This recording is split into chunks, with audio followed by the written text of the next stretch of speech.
Ciao cari amici del canale Tao Power Life, oggi pratichiamo risveglio all'interno di questa disciplina dove io condivido con voi le mie letture, i miei pensieri, le mie sensazioni, le mie intuizioni e mi piace parlare di tutto ciò che sperimento dentro e fuori di me.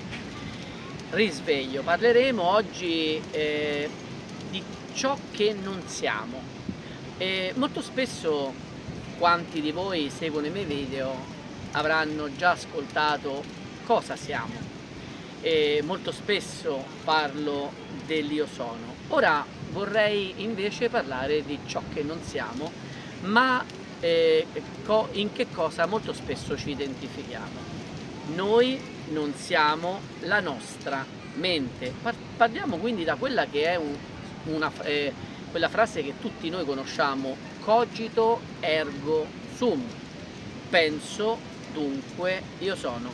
È proprio di questo che vorrei parlare, è proprio del fatto che cogito, pensare, non è noi non siamo la nostra mente, io sono, anzi la struttura di pensiero è essenzialmente quello che non ci permette di andare alla nostra essenza, a ciò che siamo. La mente costruisce intorno a noi tutto ciò che non siamo, e non siamo perché la mente è anche quello che crea quello che è il cosiddetto falso sé, e cioè l'ego.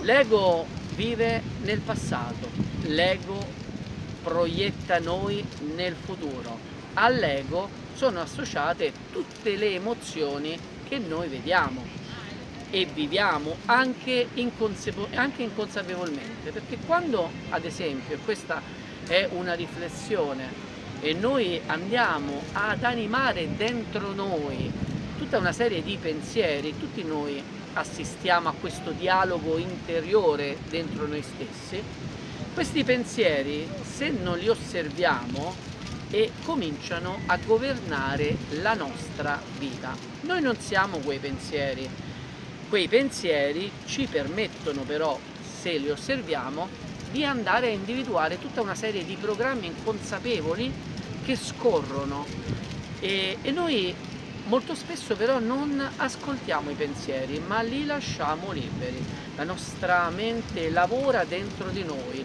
ci riporta pensate a questo, siate testimoni, osservatori di questo, ci riporta ad eventi passati, noi non li vediamo, non seguiamo questi pensieri.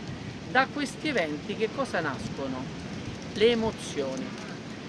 Se non osserviamo o non stiamo nelle nostre emozioni, queste emozioni dove vanno a finire? Nel nostro corpo. Il processo di consapevolezza ci porta e si articola molto spesso su 3 livelli. Abbiamo i pensieri, le emozioni e il corpo. Il corpo è l'ultimo livello per renderci consapevoli di ciò che noi stiamo attraversando o dove noi stiamo identificando il nostro io. Sarebbe molto importante, ma non è facile, fermarci e osservare i nostri pensieri. Ma allora si passa alla seconda fase, al secondo livello di attenzione, le nostre emozioni, ma molto spesso anche da quelle noi cerchiamo di scappare, di evitare. Abbiamo la sensazione di rabbia o percepiamo in qualcuno la sensazione di rabbia. Qual è il primo nostro comportamento? È quello di andare a togliere, andare a evitare, a sdrammatizzare, così come le sensazioni di tristezza, di dolore. Noi non ci fermiamo ad ascoltarle, ma anche quando, faccio anch'io, ho fatto per molto tempo questo errore, se vedo la tristezza in un'altra persona, il comportamento che ho è quello di andare a togliere, ma non è successo niente, andiamo a togliere, è come se io aiutassi quella persona andando a togliere quell'emozione. No, io sto interferendo in un processo di consapevolezza ed è giusto che quella persona poi, ad esempio, mi dica: sei un gaslighter, che significa mi stai cambiando quello che sento, stai cercando di portare via me da un'emozione, quindi da un processo di consapevolezza. Lo so che non è semplice, perché noi pensiamo di andare ad aiutare quella persona, ma noi non aiutiamo una persona, né tantomeno aiutiamo noi quando noi usciamo dalle nostre emozioni. Quello è il secondo livello di consapevolezza. Non siamo stati in grado di codificare un pensiero, e tutti i giorni noi abbiamo dialoghi interiori e sappiamo anche il valore che questi dialoghi interiori hanno, perché il pensiero crea, e lo abbiamo visto sempre anche qui leggendo Neville Goddard. Ma il pensiero si riflette nel corpo prima attraverso le emozioni, ma molto spesso fuggiamo dalle emozioni, anzi vogliamo reprimere le emozioni, secondo livello di consapevolezza.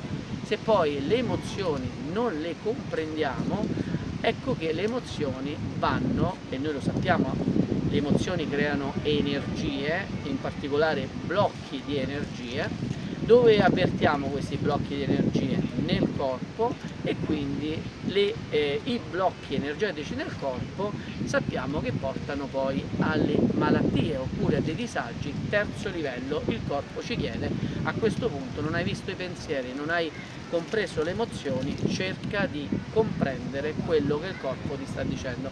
Ed è molto interessante come alle volte le manifestazioni del corpo vanno via immediatamente nel momento in cui noi diciamo ok, abbiamo preso il messaggio, mentre restano nel nostro corpo tutto il tempo necessario, perché noi dobbiamo comprendere il messaggio. Ma è necessario, ecco, l'invito di questo video è proprio andare ad analizzare quello che avviene dentro di noi. L'invito è quello di diventare sempre più osservatori, ma è quello di diventare anche andare a ricercare ciò che siamo, e noi non siamo la nostra mente. Cogito ergo sum è una delle più grandi menzogne che possa esistere. Io volevo leggere, ecco, un pensiero che stavo leggendo in questo momento e lo vorrei condividere con voi, perché è molto importante. L'ego, il falso sé, nasconde, ci porta lontano da quello che è il nostro essere. È nel silenzio delle emozioni, è nel silenzio dei pensieri che noi possiamo ritrovare l'essere. E come diceva Yogananda, ad esempio, in un suo scritto, nel silenzio delle nostre parole o dei nostri pensieri sentiamo la parola di Dio, cioè sentiamo la nostra essenza divina, ricordiamo il nostro sé. Ma il nostro sé quando è che affiora? Non affiora nel passato, non affiora nel futuro, affiora ora, nell'adesso. E l'adesso è la principale minaccia del nostro ego, della nostra mente che vuole prendere, governare la nostra vita. Quando è che la governa? Quando noi utilizziamo la mente non come strumento, ma ci identifichiamo nella mente. Cogito ergo sum. Penso, dunque io sono. In realtà io non sono la mente, ma sono qualcosa che è dietro la mente. Ora mi piacerebbe leggere qualcosa di molto interessante, e praticamente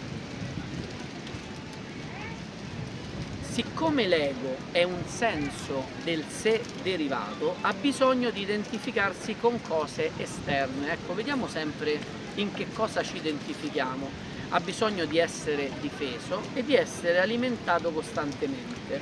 Le sue identificazioni, cioè quelle dell'ego, del falso sé, quelle che non siamo noi, ha bisogno, le sue identificazioni più comuni cosa riguardano? Ecco, si chiamano i cosiddetti red flag, bandiere rosse. Attenzione quando ci identifichiamo su questo.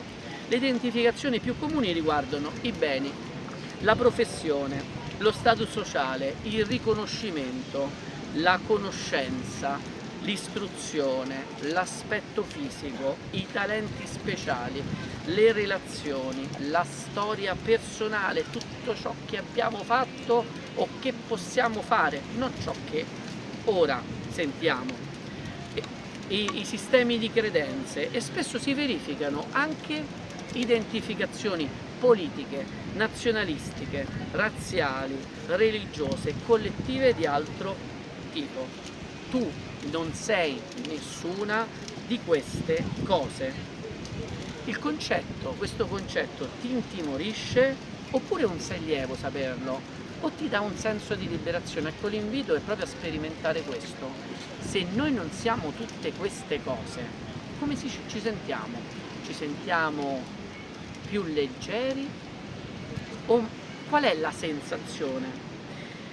La comprensione, capirai la verità per conto tuo. Nessuno può lavorare per noi su questo. La comprensione al più tardi, quando sentirai avvicinarsi la morte, che ti spoglierà di tutto ciò che non sei. Quando ci avviciniamo alla morte ci rendiamo conto che tutte le nostre identificazioni vengono a cessare.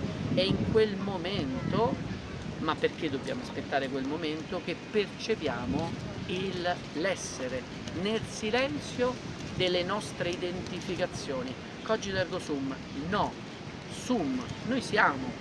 Il segreto della vita è morire prima di morire e scoprire che la morte non esiste. Questo è un passaggio importantissimo. Quando è che scopriamo questo? Quando noi ci allontaniamo da tutte queste false identificazioni, dal falso sé, quando viviamo e riscopriamo il potere di ora. La mente è uno strumento, la mente non è noi. Cogito ergo sum? No, io sono senza attributi, io sono senza identificazioni, nel silenzio della mente. Questo è l'invito per tutti voi, è quello di scoprire il vero essere. E nel silenzio della mente che noi riscopriamo di essere anima e riscopriamo che la mente è uno strumento del nostro essere. Ci vediamo alla prossima pratica con Power Life. Grazie, grazie, grazie.